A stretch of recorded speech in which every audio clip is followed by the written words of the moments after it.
L'artiste dont nous allons parler aujourd'hui s'est servi des Chico Mawatu comme ascenseur pour qu'il soit cité et considéré parmi les moutons blancs dans la musique congolaise. L'artiste dont il est question dans cette émission d'aujourd'hui a évolué dans un orchestre de Bandalungwa. C'était un orchestre composé surtout des originaires du Bandundu, principalement du Kulu. Donc nous allons parler de Jean Bialou, alias Madilou.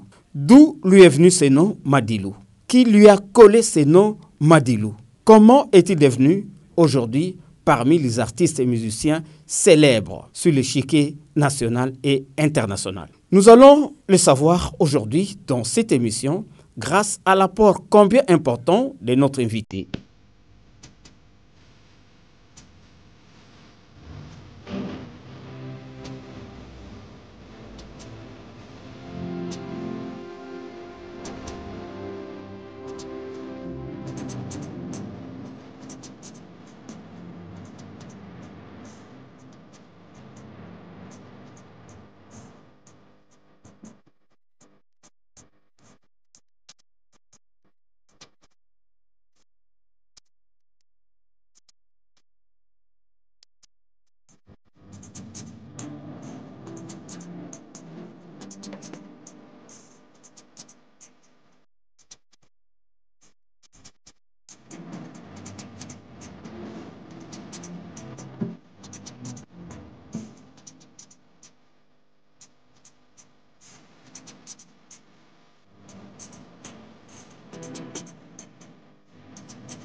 Merci, doyen. Oui. Ainsi va la vie, dit-on. Oui.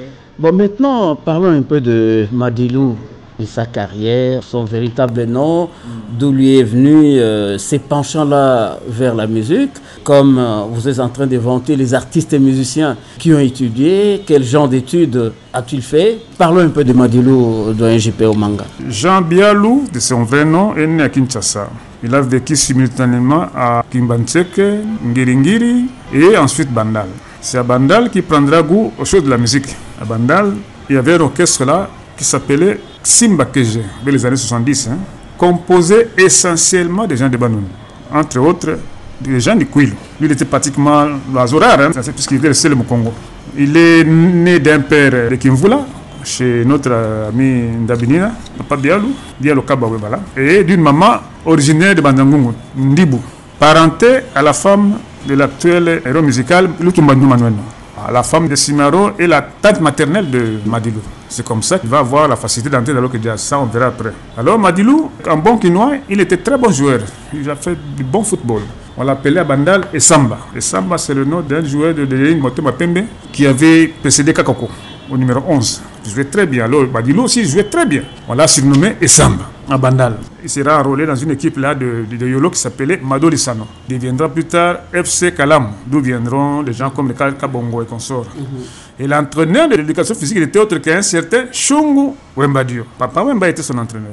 Madilou est né à 50, Papa Wemba est né à 49, donc c'est pratiquement le même âge. Papa Wemba l'a entraîné en éducation physique. Je vous ai dit l'autre, Papa Wemba était très fort en éducation physique. Il a même entraîné l'équipe Vidjana, Juventus de Matomie, comme éducateur physique. Alors, c'est dans ces conditions qu'il va faire partie de l'orchestre Simba Keje. Dans Simba Keje, il y aura des gens comme le soliste, c'était Yansi, Julie Cuivre, Chaba Nawej, le chanteur première voix Garincha, encore un bambala, et puis il y aura un accompagnateur qui va monter les grades. Retenez bien ce nom-là, Chico Mawatu, il est mbala. Très très grand compositeur. Très très grand compositeur. J'ai eu la chance d'habiter juste en face de sa maison familiale. J'en sais beaucoup sur ce garçon-là. La plupart des chansons de Madilou sont ses œuvres. Très grand compositeur. Il est en Europe aujourd'hui. Bon. Le Simba Keje avait comme manager un certain Mumbalankor, neveu de Mungolodiak. Donc c'était un orchestre des gens de cuir. Un certain Toimoba. Il fut cadre à la DGI, des gens de contribution, un ancien de l'Ovanium. Il est mort, il n'est plus de ce monde ici. C'est lui qui gérait cet orchestre-là. Donc, Madilou se sentait un peu mal à l'aise. Lui, au Congo, dans un milieu de gens de Bandundu, tout ça. L'orchestre que j'ai faisait du succès, mais il n'était pas tellement bien à l'aise. Alors, viendra la création de l'orchestre Bakuba. Nous avons eu à parler de ça du temps de Tébé Calais. Au départ, Bakuba avait comme promoteur Seske Molenga avec Denis Lokassa. Tous originaires de la commune de Kinshasa. Alors, ils ont enrôlé Tébé Calais, Dilou et Papitex, que vous connaissez très bien. Mais le soliste venait d'Ngiringiri. Il s'appellera Yossa Taloki. Curieusement, je veux dire qu'il m'a dit là aussi, il a passé son temps dans Ngiringiri. Il connaissait Yossa déjà. Mais il n'était pas musicien dans l'orchestre Bakuba. C'est plutôt Yossa qui était de l'orchestre Bakuba. Il traînait encore du côté de Bandal chez Simba Keje, avant de venir rejoindre son ami Yossa Taloki. Alors, après le succès récolté par Bakuba, ce qui devait arriver. Bon, Yossa a compris que c'était trop embryonnaire, il fallait faire quelque chose de sérieux, que lui aussi il devait être chef puisqu'il était un peu deuxième bureau par rapport à Pépé Calais, Dilo Doulimona et Papitex. Alors il a fondé son orchestre Bakuba en ajoutant le nom de Mayopi. Il a recruté maintenant Jean Bialo, qui ne s'appelait pas encore Madilou. Jean Bialo, beau garçon, bon joueur de football, tout ça. Il a quitté Simba Keje en laissant Chico Mawatu, qui deviendra soliste puisqu'il avait plus de rapidité que Julie Cuivre, mais il continuait à collaborer avec lui. Avec Madilou. Avec bien le gens de Dieu. Il n'était pas encore Madilou. Un certain Chico Mawatu, Moutnali Bandi. Ça, c'est un très grand compositeur. On en parlera un peu. Alors, ils ont fait ensemble l'orchestre Bakuba Mayopi. Comme Madilou aimait beaucoup Dilou. Il était vraiment fanatique de Dilou. Dilou chantait avec une façon là un peu. Il avait une façon de prolonger des mots. Il pleurait pratiquement au micro. Alors ça épatait beaucoup Madilou. Dans une sorte de romantisme. Voilà. D'abord c'était l'intellectuel. Il chantait très bien en tout cas. Il dit à le gens de Dieu. Il était fanatique de Dilou. C'est comme ça que Yossa va lui coller à Yopolingi Dilou. Comme on le peut communiquer Mamadilou. Yo comme on appelle ça comme Mamadilou. C'était comme ça. Et Yossa lui dirait yo pas vraiment quoi Dilou est un tas d'histoire. D'ailleurs comme on appelle ça Madilou. Et c'est parti comme ça. C'est pas son nom. Madilou avec un souvenir de sa façon de chanter qui avoisinait un peu Dilou. Alors le soliste Yossa Taloki qui vit encore. Si vous le voyez, vous lui posez la question, il va vous confirmer ça. Il vit encore. C'est un garçon de Ngiringiri, il est de ma génération. Comme on appelle ça Madilou. C'est comme ça qu'ils vont faire l'orchestre Bakuba Mayopi. Madilou, Yossa Taloki et un autre chanteur là, Pindo. C'est comme ça qu'ils vont aller à Brazzaville. Les trios. Bakuba s'est traîné ici et ils sont allés avec Bakuba Mayopi. Ils ont sorti les premières chansons de Madilou qui était un bon compositeur, qui est un bon compositeur, ça il faut le reconnaître. Bon chanteur aussi, il avait deux voix. Nzele. Bolingona linga kiyo, Nzele. Allez pour essayer un peu d'égaler un peu Dilou. C'est ça, c'est la particularité qui plaisait beaucoup à Yossa. Allez chanter un peu comme Pépé Calais, comme un peu Dilou. Alors c'est comme ça que c'est parti Madilou. Alors ils ont sorti les chansons dans le groupe Mayopi. Et ça fait du succès. Beau garçon, il composait très bien. Et il avait aussi son pied noir qui s'appelait Chico Mawatu, qui est en Europe. Je vais vous donner un exemple concret. Ils vont évoluer comme ça jusqu'à 77. 77, c'est l'année qu'a vu naître Vive la musique de Papa Wemba. Papa Wemba étant son mentor, c'est son ancien entraîneur. Lui aussi, il a vu que non, il pouvait tenter sa chance seul. Comme Papa Wemba aussi vient de créer Vive la musique, lui aussi il va créer l'orchestre Madilou System, comme tête d'affiche. Lui-même qui s'appellera maintenant Père Zikalpens. Père Zikalpens. Comme Papa Wemba s'appelait Papa Wemba dans Vite la musique. Lui aussi s'est prénommé Père Zikalpens. Avec l'orchestre Madilou System. Ils sont jurés avec Yossa, Tenta de Soir, mais chacun restait dans son coin. Madilou a fonctionné. Je m'excuse, doyen JP. Et c'est presque monnaie courante, l'ingratitude dans les artistes musiciens congolais. Malheureusement, c'est comme ça. C'est question de d'éducation, pour ne pas dire d'instruction. Il faut voir cette race, comment elle est, quoi. Alors, Madilou a fonctionné comme ça avec son orchestre. Il sentait par-ci par-là Madilou System avec comme tête d'affiche Père Zikalpens, lui-même, Madilou. Et finalement, vers les années 80, se sentant essoufflé, puisque tenir un orchestre, il faut être Wemba, par exemple. Alors, il a fait l'entrée dans la Frisa. chez Maître Kassongo. Là, il est parti solliciter, ou bien c'est Rochereau qui est parti le chercher? C'est plutôt Lokassa, Denis, qui l'a amené là-bas. Parce que vous voyez l'épisode de Bakuba, Denis Lokassa avec Seske Moske Bolenga, il les connaissait, il l'a amené là-bas comme chanteur. Comme il a deux voix, première voix, deuxième voix, et puis c'est un chanteur de charme. Il a une voix qui charme les gens. C'est comme la voix de Rochereau, c'est comme la voix de Fongezina. Il y a des voix là qui charment quand même les femmes. Madilou est parmi ces gens qui savent charmer les femmes. Une belle voix là qui attire les femmes et consorts. Ça, c'est Madilou. Alors, je mets des gars sur les choses n'iront pas tellement trop bien. Il va l'abandonner à l'aéroport de Ville une fois comme ça. Pour quelle raison? Une question de logistique aussi. Rochereau, dans les affaires, il n'était pas très sérieux, vous le savez. Dans les affaires, il se nomme Kassongo. Voilà. Il a fait la prison avec... comme motif émetteur de chèques sans provision. Son ami Franco qui a démarché pour le libérer de là. Ah bon? Ah oui, ça c'est...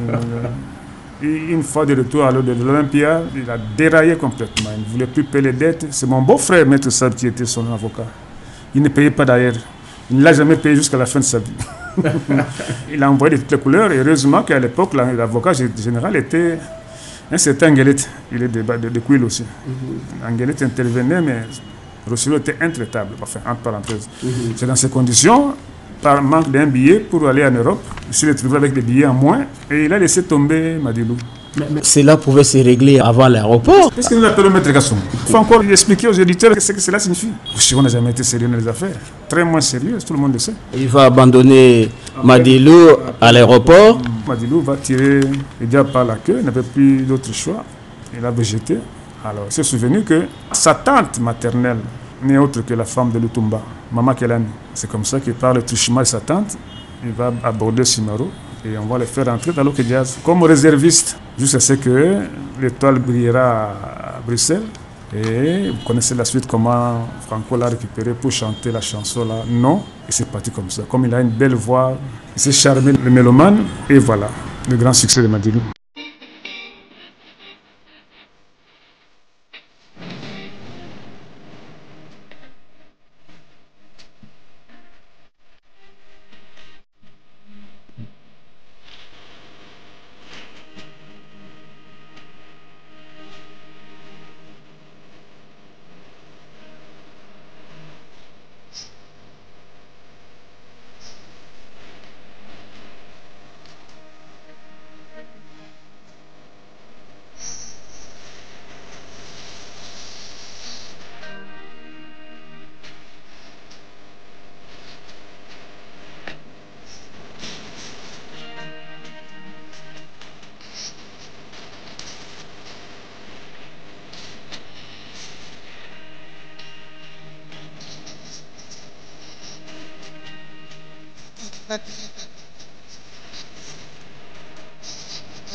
Nanalela Masi ya bilongi mabebite mamane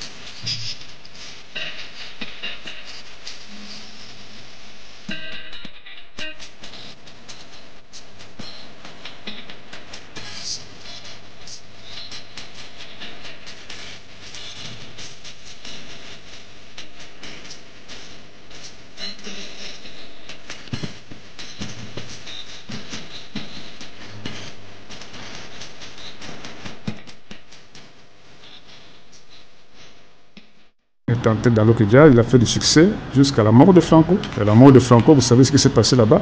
Les anciens ont pensé qu'il m'a dit, lui, il était temps de se débarrasser un peu de lui, puisqu'il était trop gâté par Franco. Et trop ambitieux aussi. Ambitieux, oui, puisqu'il avait quand même des toffes. Hein.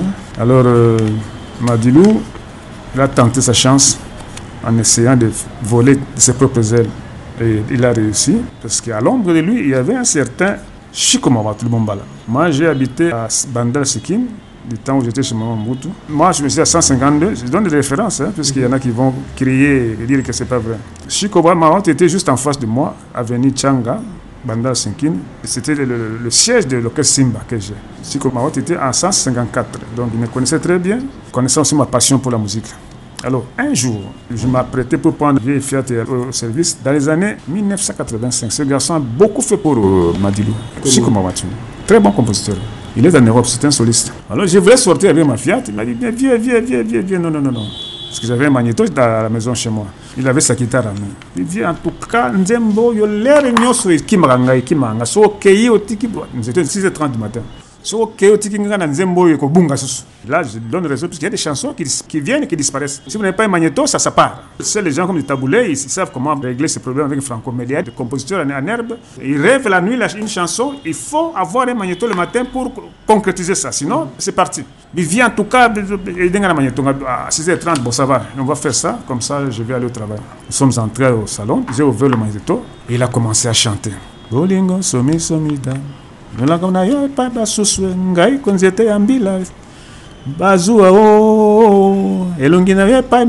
Cette chanson est une composition de Chico Mawatu. Madilou n'a rien changé. À 85, moi je l'ai enregistré avec le petit Chico dans ma maison et c'est plus tard qu'il va aller ressortir ça dans son orchestre, Madilou sur son orchestre au nom de Madilou. C'est le compositeur Chico Mawatu. Donc la chanson Bazoua, il n'a rien changé. Vous avez compris comment Madilou a évolué dans sa carrière musicale et comment il est devenu célèbre.